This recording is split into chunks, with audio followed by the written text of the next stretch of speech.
When Elon Musk walked across the stage of the Live Today program with Albert Smith, the audience erupted in murmurs of anticipation.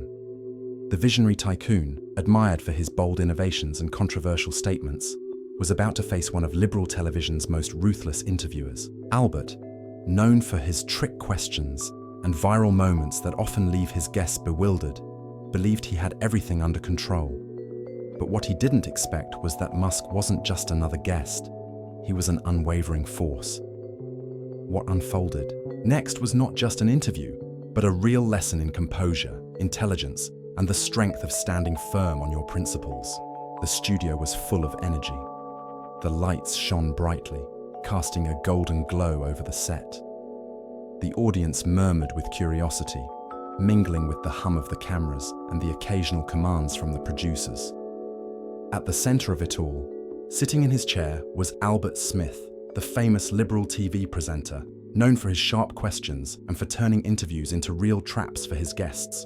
His impeccable suit and polished smile conveyed confidence, but there was a glint in his eyes, a predatory glint that suggested a storm was about to begin. Albert adjusted his headset, his smile widening as he looked at his notes.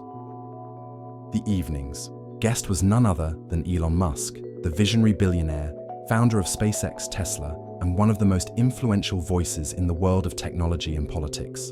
Musk, known for his controversial views and his ability to challenge the status quo, was a tempting target for Albert. The presenter had done his homework. He knew Musk's positions, his past statements, and the controversies that followed him. He was ready to pounce. The audience erupted in applause when Elon Musk entered the stage. He moved with a quiet confidence, his simple but elegant suit contrasting with Albert's impeccable look. Musk greeted the presenter with a firm handshake, his gaze fixed and unwavering. There was no sign of nervousness, no flicker of doubt. He was there to talk, not to be intimidated. Albert leaned back in his chair, his tone of voice laden with a false friendliness. "Welcome to the program, Elon. It's not every day that we get someone so visionary and straightforward in this chair." The audience laughed, but the irony in his voice was unmistakable. Musk simply nodded, his expression calm. "Thank you, Albert. It's a pleasure to be here." The tension was subtle but palpable. Albert's questions would come fast and furious, but Musk's quiet determination suggested that he wasn't just there to answer, he was there to challenge. The audience leaned forward, sensing the clash before it even began. This wasn't going to be just another interview. It would be a duel. The interview began with the usual formalities. Albert crossed his legs, his posture relaxed but his eyes sharp. "So, Elon, you've had a meteoric rise in the world of business and technology. From modest startups to literally conquering space, what has that journey been like for you?" Musk smiled, his voice firm and warm. "It's been incredible, Albert. I've been lucky enough to work with passionate people who believe in the power of innovation and individual freedom. It's not just about technology or business, but about fighting for the principles that drive human progress." Albert nodded, his smile unwavering. "And these principles, how do you define them? You are often described as a disruptive voice, both in technology and politics. What does that mean to you?" Musk leaned forward slightly, his hands resting gently on his knees. "For me, it's about bringing new ideas and energy to the table while staying true to the values I believe are universal. Freedom, innovation, and individual responsibility. It's about listening to people, understanding their needs, and offering real solutions, not just speeches." The audience listened attentively, their initial curiosity deepening. Musk's clarity and poise were disarming, his words resonating with a quiet force. But Albert's smile had a touch of something more, something calculated. He was testing the waters, probing for weaknesses. "That's fascinating," he said, his tone still friendly, but with a slight hint of irony. "But let's be honest, Elon. Your views, especially on politics and government, have been criticized by some as being, well, a bit too libertarian. How do you respond to that?" Musk didn't flinch. I think it's easy to label something as extreme when you don't fully understand it. My focus is always on freedom and innovation, things that never go out of style. The real question is, why are we so quick to dismiss ideas that challenge the status quo? Albert's smile tightened, almost imperceptibly. He wasn't used to guests hitting back so gently. "Fair point," he said, his tone still light, but his eyes narrowing slightly. "But let's dig a little deeper." The tension grew. The friendly beginning gave way to something sharper. The audience could feel it, the calm before the storm. Musk's quiet confidence was a strength to be reckoned with, and Albert's next move would determine how far he was willing to go. Albert leaned forward, his smile still intact, but his tone subtly changing. "Elon, let's talk about some of the issues that define your career. You're a vocal advocate of reducing government intervention and individual freedom, but some critics argue that your position on, say, environmental policies is somewhat disconnected from reality. How do you respond to this?" The question hung heavy in the air. The audience stirred in their seats, sensing the change in tone. Albert's wording was deliberate, framing Musk's position as extreme or indifferent, but Musk didn't flinch.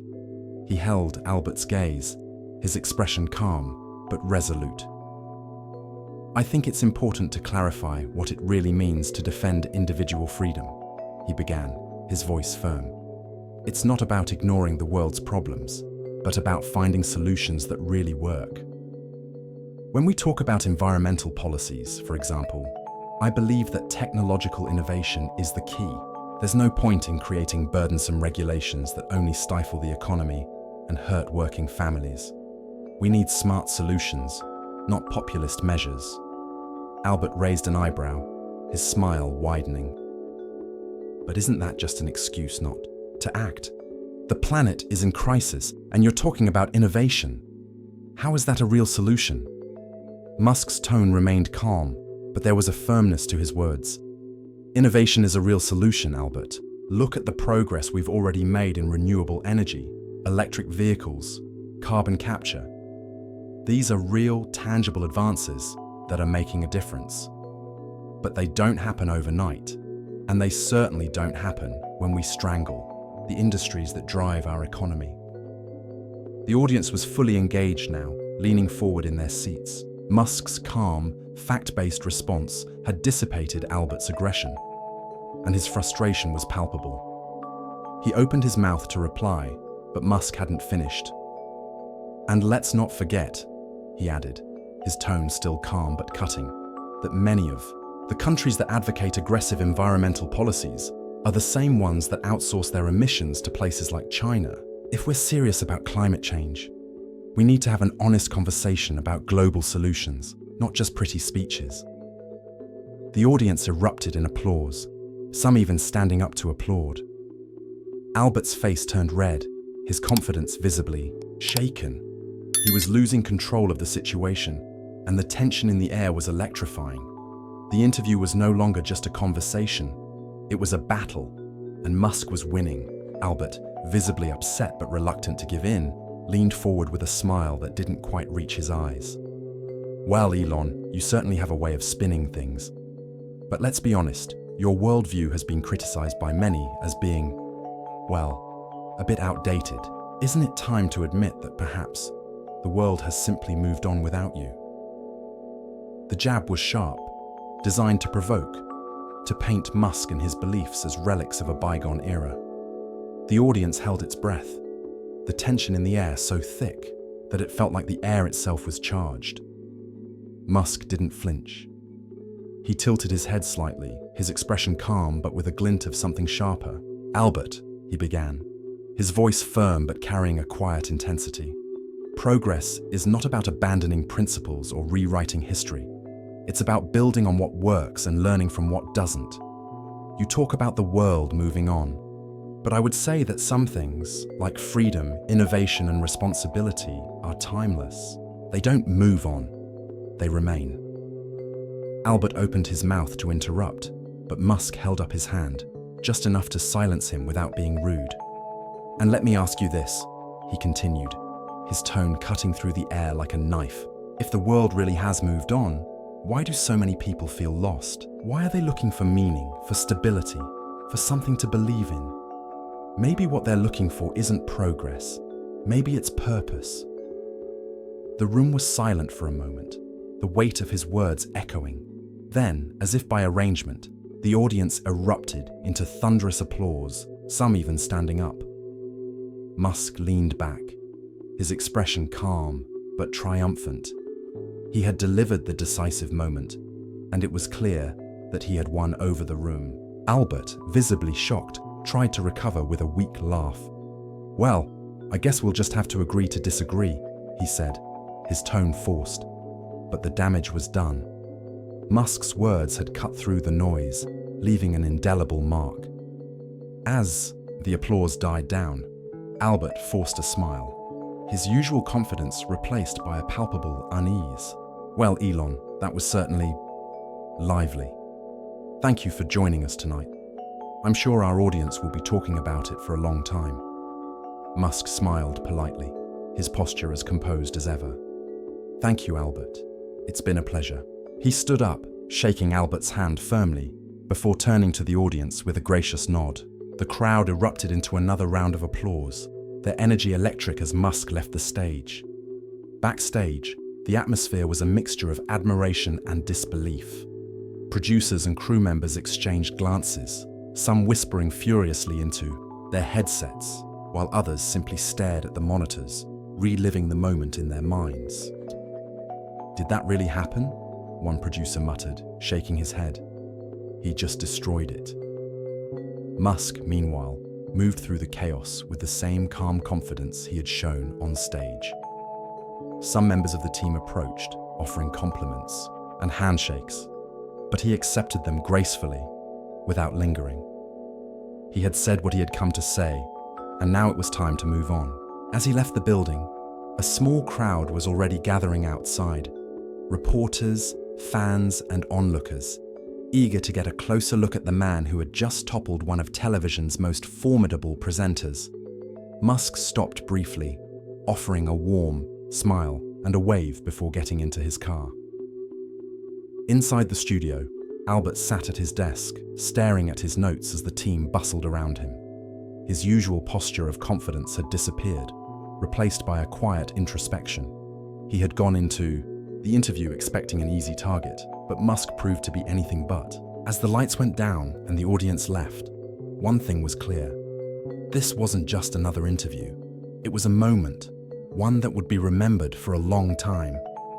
Minutes after the interview ended, the internet exploded. Clips of Musk's decisive moments were already circulating on social media, accompanied by hashtags such as Musk destroys, host, and truth matters. X was on fire, with reactions ranging from fans praising his stance to critics dissecting his every word. Elon Musk just gave a lesson live on TV. Someone check if Albert's okay. He might need some ice for that burn. Finally, someone who doesn't back down in the face of the media's trick questions. Compilations of the most dramatic moments of the interview began to appear on YouTube, with titles such as Elon Musk humiliates liberal host in epic clash and The interview that broke the internet. The comment sections were full of debates, memes, and even a few apologies from viewers who admitted to underestimating Musk. News outlets were not far behind. Headlines such as Elon Musk's unforgettable takedown and Why this interview is a wake-up call for the media dominated the 24-hour news cycle. Commentators from both sides of the political spectrum weighed in, some praising Musk's intelligence and composure, while others defended Albert's approach, although even his most ardent supporters found it difficult to turn the tables in his favor. Albert's reputation suffered a blow, with many pointing out his bias and lack of professionalism. He went in thinking he could bully him, and Musk handed his ego to him on a silver platter, said one commentator on a popular news panel. That's why people don't trust the media anymore. Meanwhile, Musk's team was receiving calls from reporters, talk shows, and even book publishers. His calm, confident performance had struck a chord, and the world wanted more. But Musk himself, remained characteristically serene, letting his words speak for themselves. A few days after the interview, Musk held a brief press conference outside his office. The crowd of reporters was larger than usual, their cameras and microphones focused on him like lasers. He took to the podium, his presence as calm and commanding as it had been on Albert's show. "Thank you all for being here," he began, his voice firm and warm. "I know there's been a lot of discussion about my recent interview, and I want to take this moment to talk about it." He paused, his gaze sweeping the room. That conversation wasn't about me, or about Albert, or even about politics. It was about something much bigger, the importance of respectful dialogue and standing firm in your beliefs, even under pressure. The room fell silent, each reporter hanging on their every word. We live in a world where it's easy to shout at each other, dismiss ideas we don't agree with, or twist words to fit a narrative. But that's not how we move forward. We move forward by listening, engaging, and staying true to who we are. That's what I tried to do in that interview, and I hope it started a conversation about how we can do better, as individuals, as media, and as a country. He paused again, his tone softening. "I also want to thank everyone who reached out after the interview. Your messages of support mean a lot to me and are a reminder that, even in a divided world, there is still a hunger for honesty and authenticity." As he stepped away from the podium, the room erupted in applause. Reporters shouted questions, but Musk simply smiled and waved, exiting with the same grace he had shown on stage. The moment had ended, but its impact was just beginning. In the days and weeks that followed, the interview continued to resonate. It became a case study in media ethics, a rallying cry for those tired of partisan battles, and a reminder that, even in a world full of noise, the truth still matters. Musk's words echoed far beyond the studio, sparking a broader conversation about the power of authenticity and the importance of standing firm in one's beliefs. As the final headlines faded and the social media frenzy quieted, one thing remained clear. Elon Musk hadn't just won an interview. He had started a movement, and in a world hungry for truth, his was a voice that would not be silenced.